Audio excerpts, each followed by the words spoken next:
प्रभु यीशु मसीह के नाम में आप सभी को जय मसीह। दुनिया के अंत का अलर्ट जारी हो चुका है। जी हां, आज हम जिस स्थिति में हैं मेरे प्रियो, हम चारों तरफ हम देख रहे हैं कि किस प्रकार से भयंकर तबाही हो रहा है। कहीं जंगलों में आग लगी है, कहीं बाढ़ आई हुई है और कहीं भूकंप हो रहे हैं। इस प्रकार की जो घटनाएं आज हम देख रहे हैं। अभी जो आपने वीडियो देखा, ये जो वीडियो है जापान का है। जापान में 28 जुलाई 2026 को यानी कि मंगलवार को बहुत बड़ा भूकंप आया। लगभग ये 6 से 7 तीव्रता वाला भूकंप था, जिनमें बिल्डिंग हिल गई और कई बिल्डिंग गिर गई और इसमें कई लोग दब चुके हैं। अभी बताया जा रहा है कि लगभग इस भूकंप में 13 लोगों की मौत हो गई और काफी नुकसान भी हुआ है।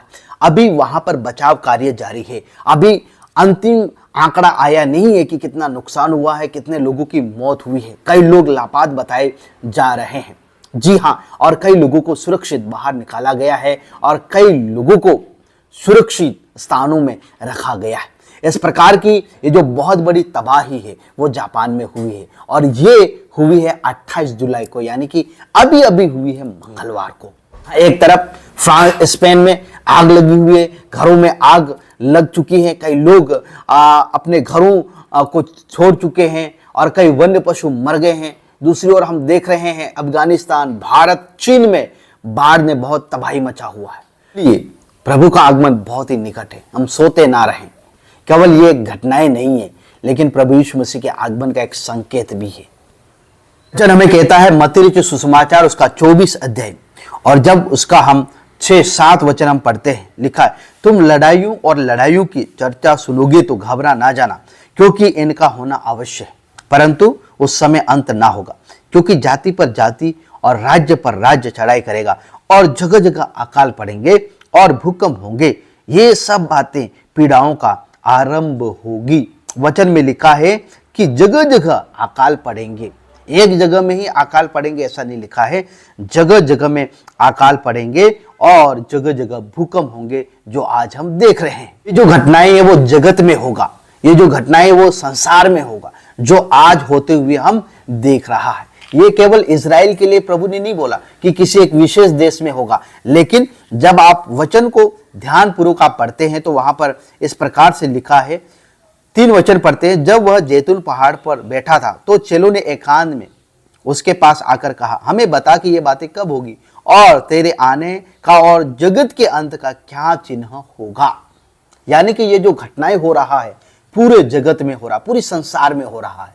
24 का 21 में लिखा है, क्योंकि उस समय ऐसा भारी क्लेश होगा जैसा जगत के आरंभ से न अब तक हुआ और न कभी होगा।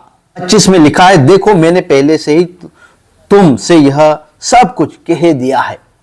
36 वचन में लिखा है, उस दिन और उस घड़ी के विषय में कोई नहीं जानता, न स्वर्ग के दूत और न पुत्र, परंतु केवल पिता।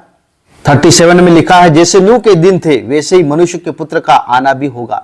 क्योंकि जैसा जल प्रलय से पहले के दिनों में जिस दिन तक नूह जहाज पर न चढ़ा, उस दिन तक लोग खाते पीते थे और उनमें विवाह होते थे, और जब तक जल प्रलय आकर उन सबको बहा न ले गया तब तक उनको कुछ भी मालूम न पड़ा। वैसे ही मनुष्य के पुत्र का आना भी होगा, यानी कि यीशु मसीह का।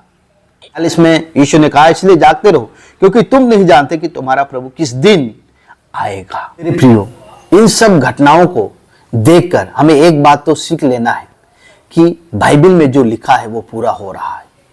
संसार का अंत बहुत निकट है, प्रभु का आना भी बहुत निकट है। न्यूज के अनुसार बताया जा रहा है दक्षिणी पश्चिमी हिस्सों में मंगलवार 28 जुलाई को भूकंप के तेज झटके आए, भारी नुकसान हुआ। जापान में आई इस भूकंप में भारी तबाही मचाई हुई है। इस भूकंप की वजह से अब तक 13 लोगों की मौत हो चुकी है और कई लोग लापता हैं।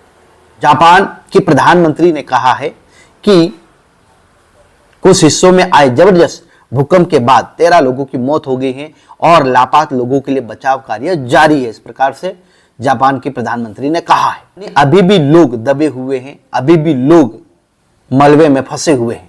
क्या करके लोगों के लिए प्रार्थना करें। जापान की पीएम ने कहा है कि रात भर बचाव कार्य चल रहा है।